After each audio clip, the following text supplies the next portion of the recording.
en 2025, il y a plein de trucs qui vont changer sur LinkedIn. Il y a un rapport ultra détaillé qui a analysé plus d'1 million de posts qui vient de sortir.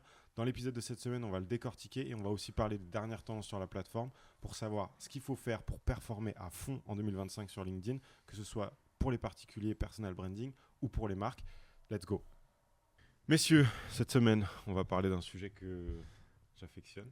Je dis ça à chaque intro de podcast. Et le sujet, c'est OnlyFans. Voilà, exactement. Quel J'ai menteur. fait mes grands débuts sur la plateforme récemment, sur les conseils d'Antoine. Antoine, si tu nous écoutes, On merci. va parler du Reach.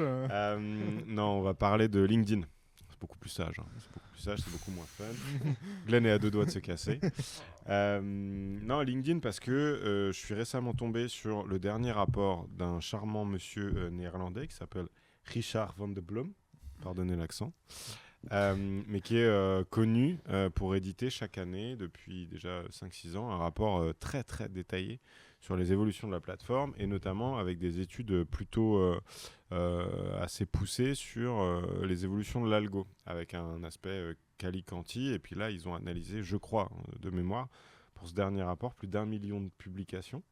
Okay. Pour en tirer un certain nombre de conclusions. Donc je trouvais ça intéressant.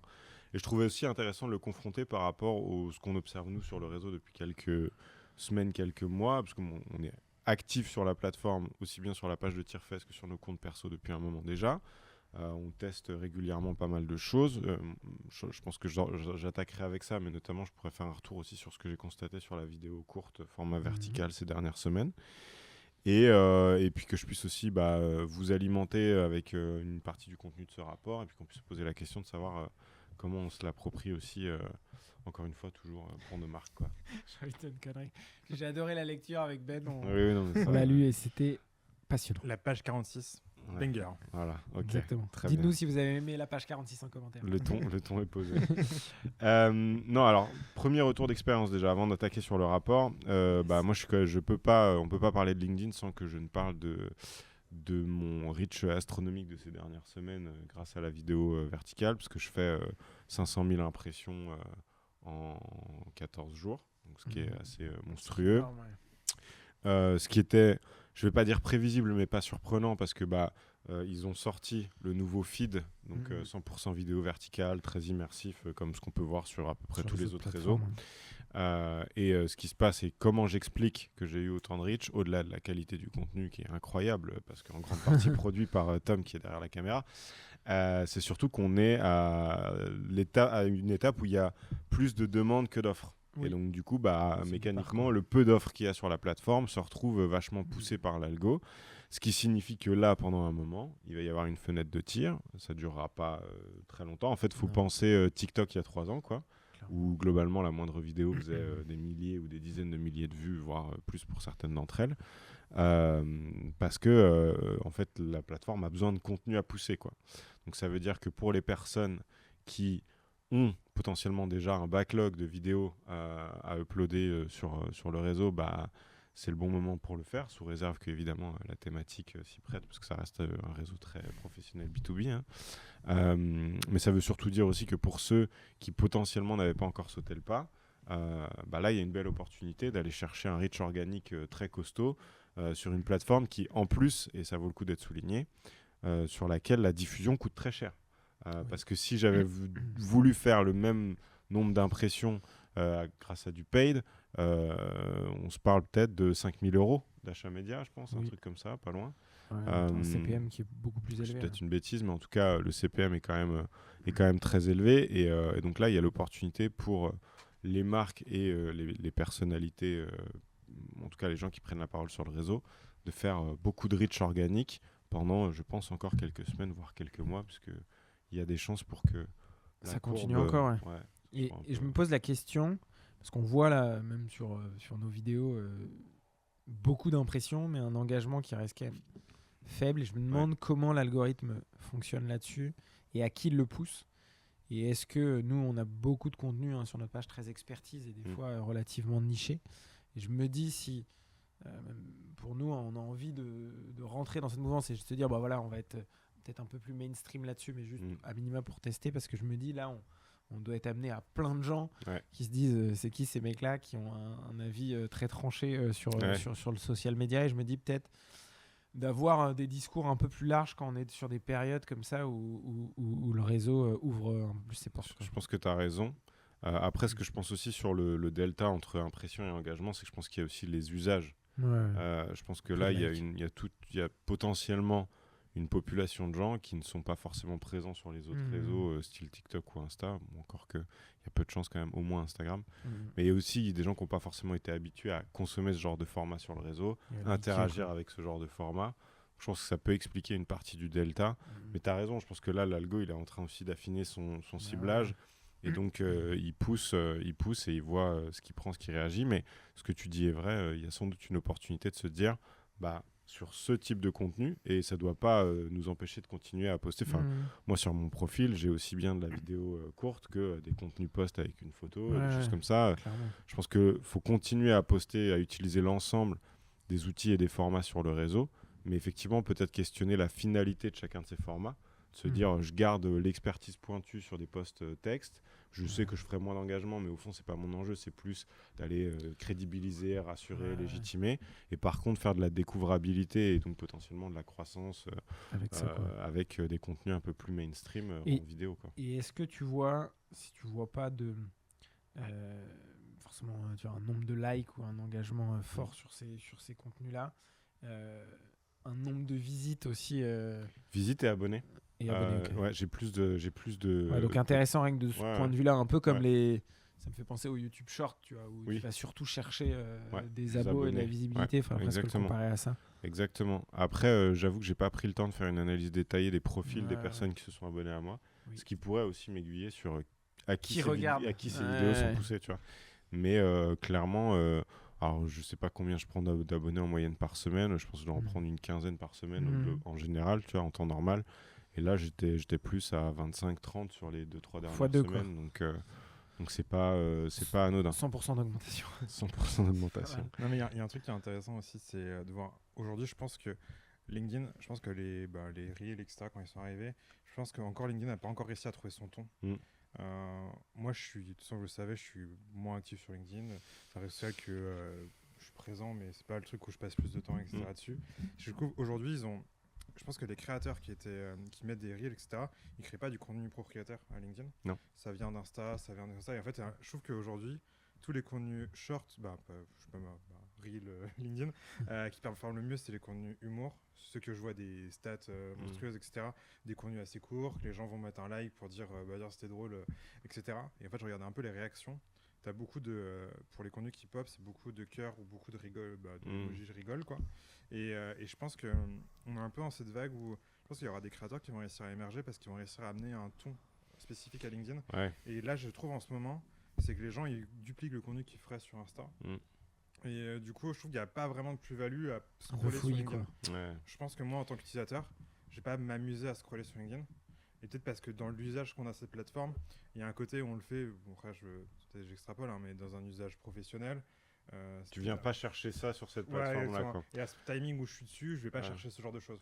Moi, l'autre, et c'est un point important parce qu'on n'en a pas parlé, mais ce flux, il diffuse autant des contenus de personnes, individus, personnes physiques, que des contenus de pages. Parce que pour le coup, j'ai vu dans les autres contenus que moi j'ai vu beaucoup popper, et c'est peut-être très lié aussi à les contenus avec lesquels j'ai interagi par le passé, mais j'ai beaucoup de vidéos de médias. Tu vois, genre les échos, des trucs comme ça. Je ne suis même pas à la page des échos, mais justement, ça montre la viralité potentielle. Et donc moi, ce que je vois, c'est effectivement pas mal de trucs. Des fois, en plus, pour le coup, la vie d'entreprise se prête bien à ce genre de format un peu caricaturaux, parodiques, des choses comme ça. Ce qui marche très bien aussi, c'est encore et toujours tout ce qui va être un peu sujet de société. Dès que tu es sur le management toxique, le burn-out, tu as des sujets qui sont sensibles et qui font beaucoup réagir. Ça marche très bien. Tous les sujets d'actualité. Et après, ce que je vois, c'est beaucoup l'actualité politique, économique, des choses comme ça qui ressortent. Mais je pense qu'il y aura un truc je pense qui va émerger. Parce que là, en fait, moi, ce que je vois, c'est genre on prend un format qui fonctionne sur TikTok, on l'adapte en version boulot. Et on le publie, on l'adapte, etc. C'est-à-dire tu reprends la mécanique d'un format qui a performé sur d'autres plateformes, mais tu changes le propos. Ouais, exactement. Et derrière, tu vas rajouter comme le côté humour, mais tu vas pas pousser le curseur trop loin. Beaucoup de marques, d'agences qui le font, etc., qui le font bien, ça génère du reach, etc. Par contre, je trouve que aujourd'hui, LinkedIn, je pense qu'il faut réussir et je pense que ça va prendre un peu de temps, mais quand ils vont réussir à trouver leur ton et je pense la valeur qui sera intéressante sur LinkedIn, moi, ce que j'aimais beaucoup avec les formats écrits, c'était que derrière, il y avait toujours un truc mécanique, on va creuser, on va faire un truc un peu plus complexe, etc. Je pense que sur les vidéos Reels de LinkedIn, il n'y a pas encore ça. Et je trouve que en fait, le côté un peu technique expert, en fait, on l'a perdu au profit d'avoir un contenu court qui donne une information rapidement. Et moi, j'aimerais bien que demain, peut-être, qu'on ait un LinkedIn, un mix entre un format un peu plus long YouTube, un format mix un peu sur Insta, etc. Et je pense que le jour où ils auront trouvé ça, je pense qu'ils auront plus de facilité à me séduire que là, j'ai l'impression vraiment de scroller si j'allais sur Insta avec un compte pro. Mais bon, je pense que ce que tu dis là, c'est aussi très lié à l'effet d'opportunité. Hein. Je pense que les gens qui publient sur les réseaux, quelle que soit la plateforme, savent que tu as ces fenêtres de tir à intervalles réguliers, nouvelles fonctionnalités qui sortent. Si tu veux en profiter, il faut la bourriner, il faut bombarder. Et mine de rien, la vidéo, ça prend du temps à produire. Donc c'est logique de vouloir te dire, je prends mon back catalogue et je upload en masse toutes mes vidéos. Mais effectivement, des fois, ça pose la question de la pertinence. De se dire, est-ce que cette vidéo-là avait vraiment sa place sur LinkedIn ? C'est pas évident. Ah, vas-y. Et non, je me dis, quand tu disais ça, je me dis qu'il ne faut pas non plus que LinkedIn et même les créateurs qui sont dessus oublient que la spécificité de LinkedIn, justement, c'est que l'écrit a toujours eu un poids aussi hyper important. Et donc, désolé Tom, je suis parti loin. C'est un poids hyper important. Et donc, peut-être qu'à un moment, là, il va avoir un effet de balancier sur la vidéo. Mais de ne pas oublier, je pense, l'écrit. Parce que j'ai vu aussi pas mal de vidéos sortir avec... les gens se sont dit, bon, j'ai posté une vidéo, donc je peux faire juste une phrase. Un peu en mode un peu feignant. Et je me dis, l'écrit doit quand même rester une partie importante si on a vraiment envie d'apporter de la valeur sur LinkedIn. Sachant qu'en plus, à date, globalement, je pense qu'à terme, il y aura 2 feeds différents. Je pense qu'ils vont garder le feed contenu écrit ou photo, carrousel, etc. Et ils vont. Alors, ça ne veut pas dire qu'on n'aura pas de la vidéo dans ce feed-là, mais je pense que la majorité du trafic sur les vidéos viendra du fait qu'ils soient poussés dans le feed dédié à la vidéo.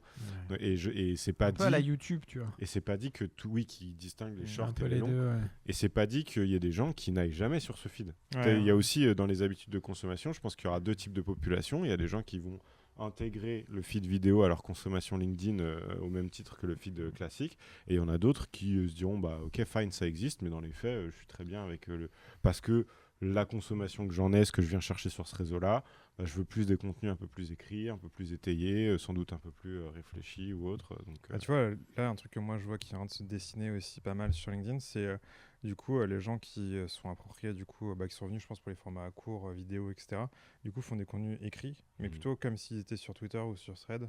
Et du coup, maintenant, je vois juste des gens qui mettent juste une punchline, etc., et ça génère de l'engagement aussi. Parce que derrière, je pense que la mécanique... qui est intéressante, c'est qu'il y a beaucoup de commentaires, beaucoup de réactions, etc. Et des fois, j'ai un peu le sentiment que LinkedIn est en train de... ils ont ouvert un peu la porte à toutes les personnes qui, du coup, n'étaient pas forcément à l'aise à l'écrit.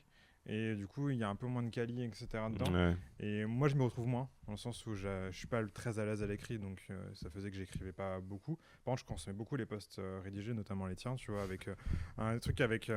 non, mais du coup, détaillé, etc. Maintenant qu'il y a beaucoup de shorts, qu'il y a beaucoup de contenu comme ça, avec peu de valeur ajoutée, peur de perdre en qualité sur le contenu publié sur la plateforme. Après, c'est bien, c'est vraiment que moi, mais du coup, je vais moins sur LinkedIn.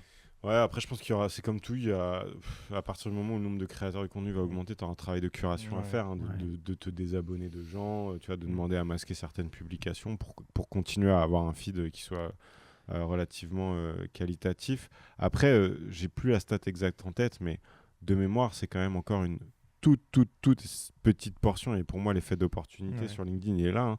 Par rapport au nombre d'utilisateurs actifs sur le réseau, c'est encore vraiment une fraction des gens. Les gens qui publient, ça représente une toute petite portion du nombre d'utilisateurs. Ceux qui publient des vidéos encore. Et ceux qui publient des vidéos, encore une plus petite portion.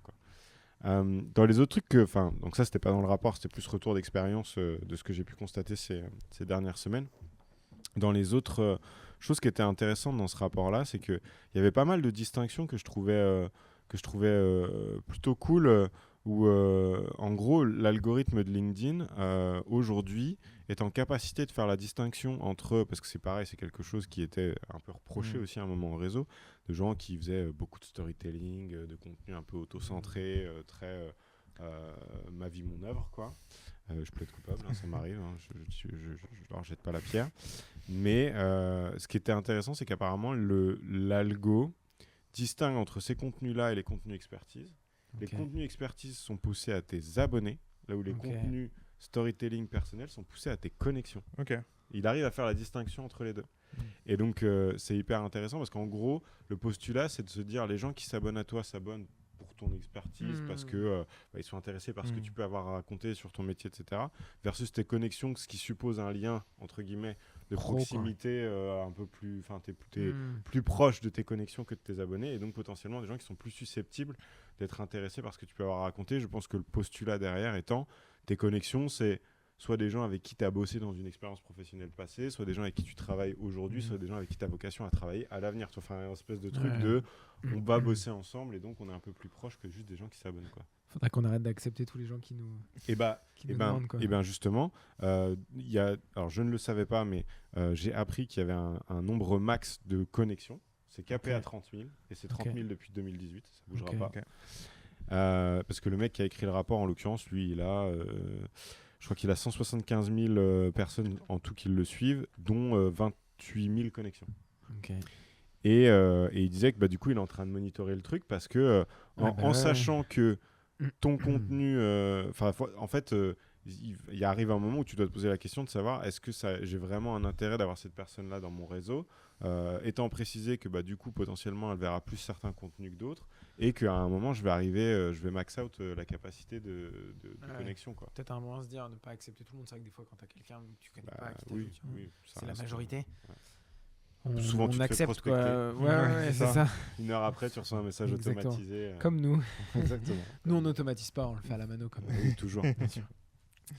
Donc ça, c'était un des trucs que je trouvais intéressant. Et petite devinette pour vous, mais bon... Pour Benjamin. Est-ce que vous savez quel est le type de poste qui a le plus de portée organique aujourd'hui sur le réseau? Attends, devine, on me le temps. Sondage. C'était une fausse devinette, je leur avais dit avant l'enregistrement du podcast. On triche. Mais non, mais ouais, pareil, dans les trucs très surprenants qui sortaient du rapport, et je pense que c'est marrant parce que le sondage, à mon avis, c'est un peu comme la vidéo aujourd'hui. Quand c'est sorti, tout le monde en faisait, donc on voyait que ça, et donc les gens s'en sont vite lassés. Mais la réalité, c'est que c'est le type de poste aujourd'hui qui génère le plus de portée organique sur le réseau. Et pourquoi? Parce que l'algo compte chaque vote comme une interaction. Et donc du coup, même si tu as relativement peu d'engagement sous forme de like ou de commentaires, et le fait que les gens participent à ton vote, ça compte comme une interaction et du coup c'est poussé par l'algo. Et moi ce que je trouvais intéressant là-dedans aussi, c'est que au-delà du fait que c'était un peu tombé en désuétude dans le sens où les gens avaient un peu abandonné le truc, c'est que je pense aussi qu'il y a pas mal de gens, que ce soit Marc ou autres, qui l'utilisent assez mal parce que mine de rien, quand il réfléchit un peu, le sondage c'est hyper intéressant pour deux raisons. La première, c'est que ça te permet potentiellement, si tu as un nombre de répondants assez important, de faire pas mal d'études, une forme de mini-étude de marché qui te donne de la data que tu peux exploiter derrière. Et ça peut te donner aussi des idées, soit via les commentaires que tu vas récupérer ou les résultats de tes sondages, des idées pour alimenter ta ligne éditoriale. Et un dernier truc que les gens ne savent pas, c'est que pour la personne qui a créé le sondage, les résultats, les réponses sont visibles. En fait, je me dis même pour prospecter. Bien sûr. Tu vois quelqu'un qui a répondu oui ou non. Est-ce que j'ai vu que tu avais répondu vous êtes fier de votre strat sondage social media pour 2025? Est-ce que tu veux qu'on en parle, tu vois, ouais, c'est un point d'accroche. Et moi, je le fais avoir à chaque fois parce que je veux savoir les résultats des gens. Du coup, je participe au sondage et du coup. Jean-Michel Curieux. Non, mais tu vois, c'est normal. Même pour faire des tu sais, tu peux avoir un truc un peu plus poussé, genre sur des follow-up de est-ce que ça c'est un problème pour toi aujourd'hui? Oui, non. Tous les gens qui ont dit oui, tu leur envoies une ressource complémentaire. Tiens, j'ai vu que tu avais répondu oui à mon sondage, j'ai créé une cheat sheet, un livre blanc, un machin, un truc. C'est en termes de lead gen, je pense, en termes d'outils de lead gen, c'est assez. Et même c'est plus simple, tu vois. Par exemple, aujourd'hui, il y a souvent un peu ces mécaniques de genre mets en commentaire, je sais pas, un mot-clé ou un commentaire, etc. Je trouve que c'est plus engageant d'écrire que d'appuyer sur un bouton. Et du coup, finalement, est-ce que tu veux mon livre blanc, tu mets juste oui et derrière, ça permet d'avoir, je pense, une mécanique un peu plus simple. Et je pense qu'il y a plein de personnes qui peuvent participer. Mais moi, j'en vois pas beaucoup de sondages. J'en vois plus trop, mais du coup, je me suis dit, quand j'ai lu le rapport, je me suis dit que j'allais le tester, je pense. Semaine pro. Moi, je vais faire que ça. Tous les jours. Et ce sera ta marque de fabrique. Ouais, je vais mettre ça en truc expert en sondage. Le mec des sondages sur LinkedIn. Et il y avait un point aussi que je trouvais pas mal qui était sur le reach.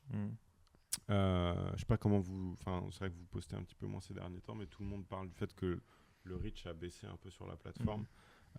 Et en fait, l'étude qu'ils ont fait prouvait que certes le reach a baissé, mais par contre le reach pertinent, lui, est en hausse.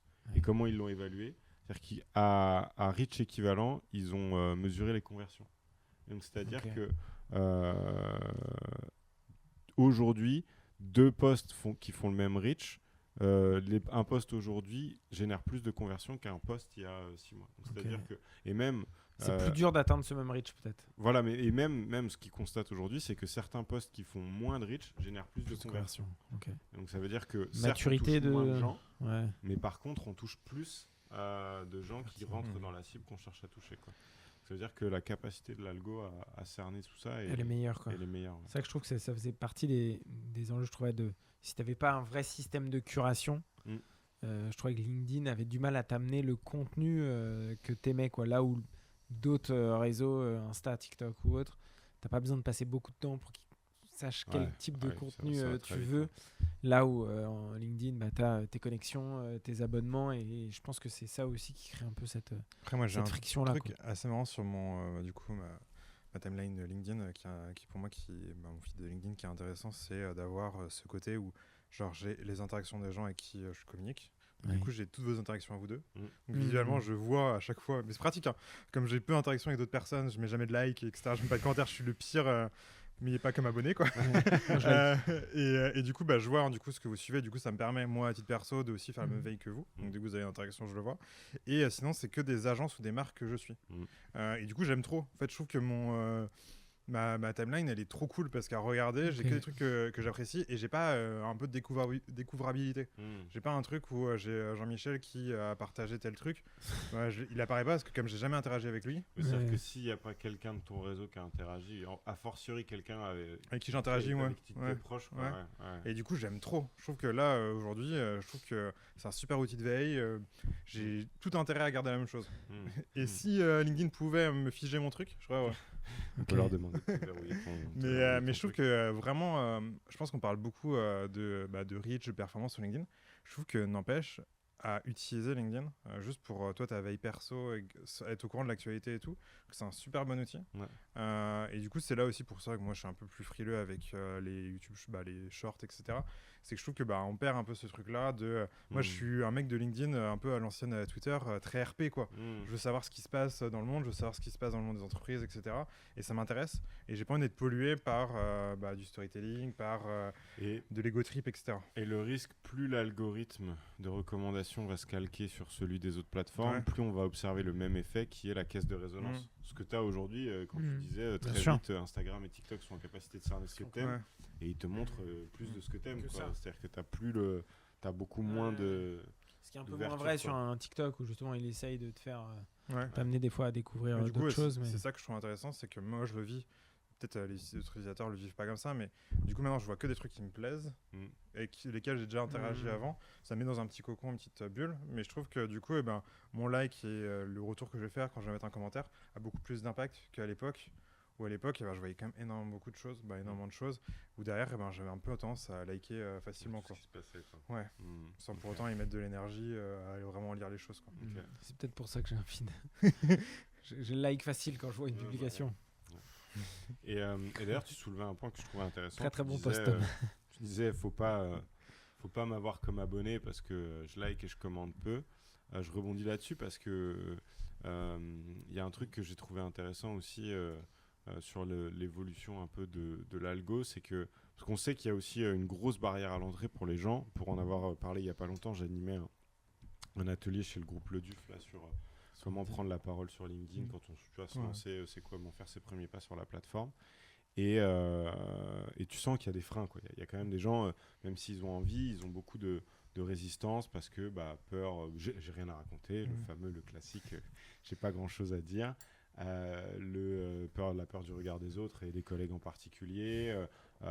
Il y a quand même, on va pas se mentir, un côté, il y a tout un pan de LinkedIn, c'est cringe, quoi. C'est un peu gênant et tout. J'ai pas envie de raconter ma life personnelle sur une plateforme professionnelle. Donc là, j'ai essayé de travailler avec eux à faire sauter un peu ces freins-là. Mais au-delà de ça, ce que je trouvais intéressant dans le rapport, c'est qu'ils ont constaté que quand bien même tu ne publies pas de contenu sur le réseau, si tu commentes régulièrement des publications, ça améliore ta portée organique quand tu publies, mais ça génère aussi quand même pas mal de visites de profil.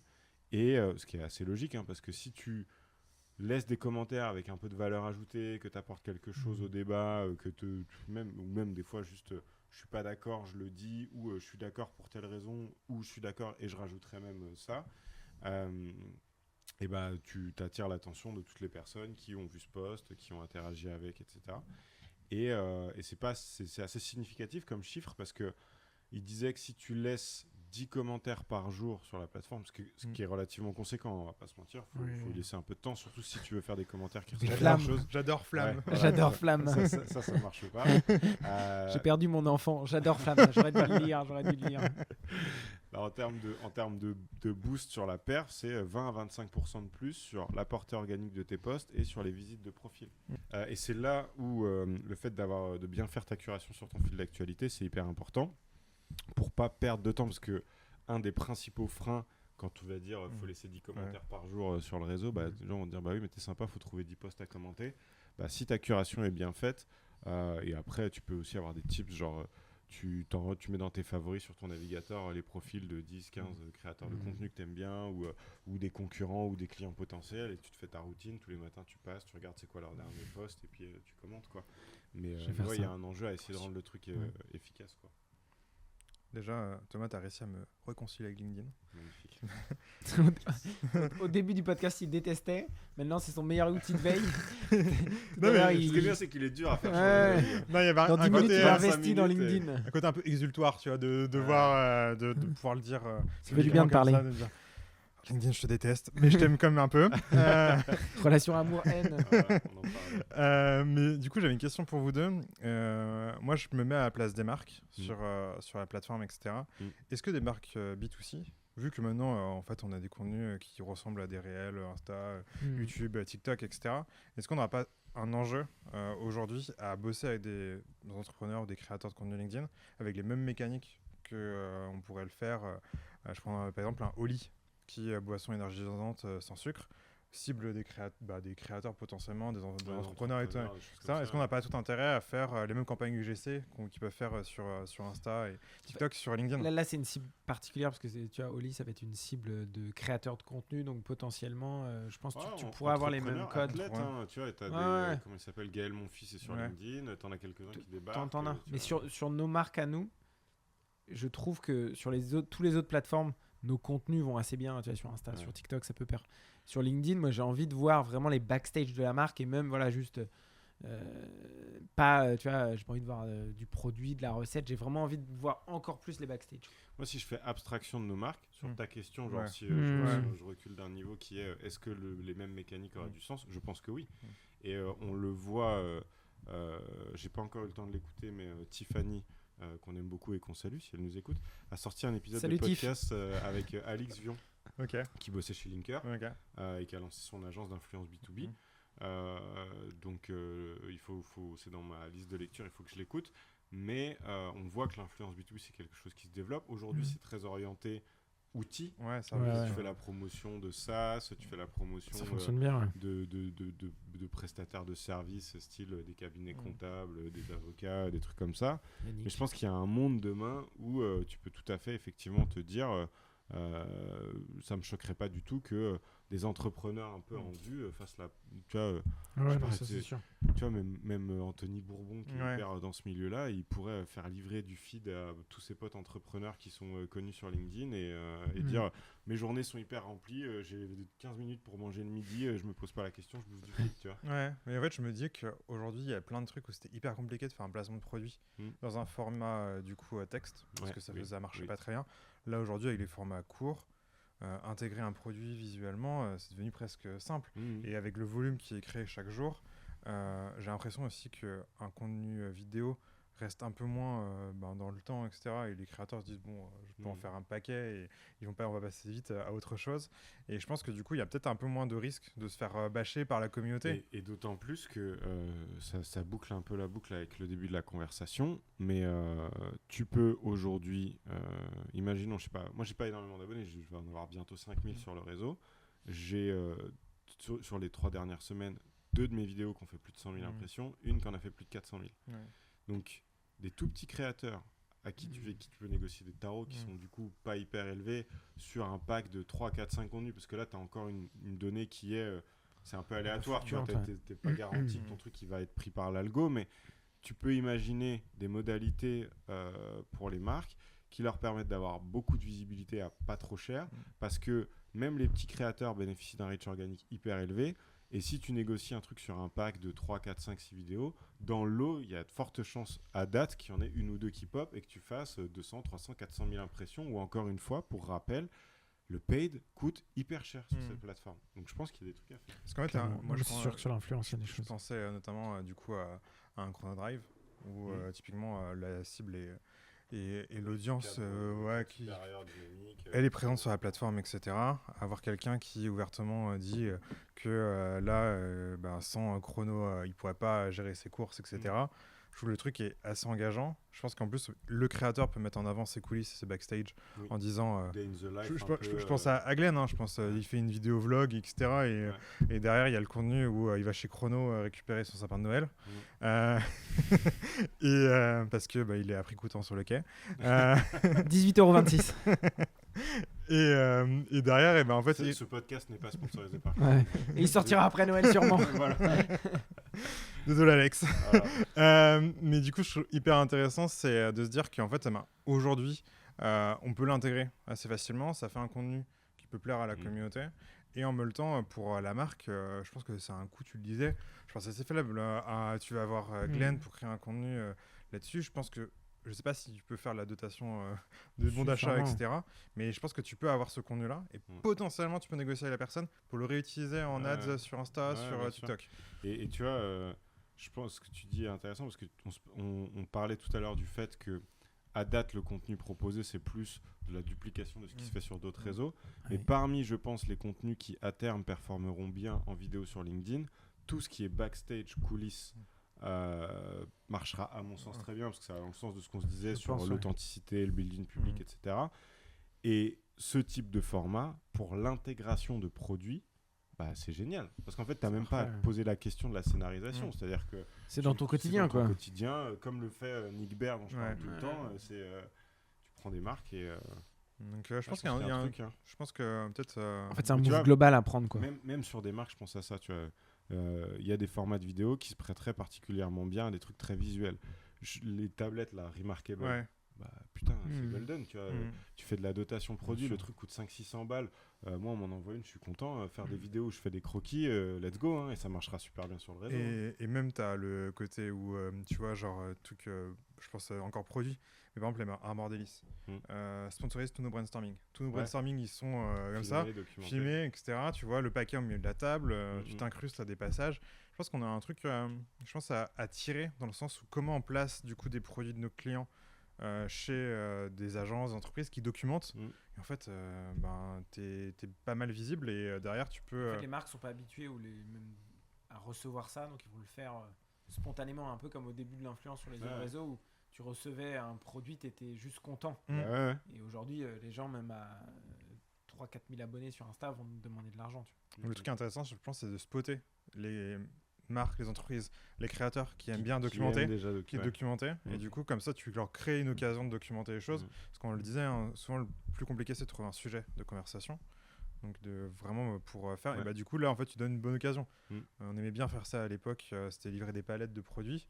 Tu livres une palette de produits qui a un coût suffisamment faible pour ça crée un effet pour l'entreprise en mode waouh, qu'est-ce qui s'est passé, etc. Et je pense qu'il y a des petits coups comme ça à faire.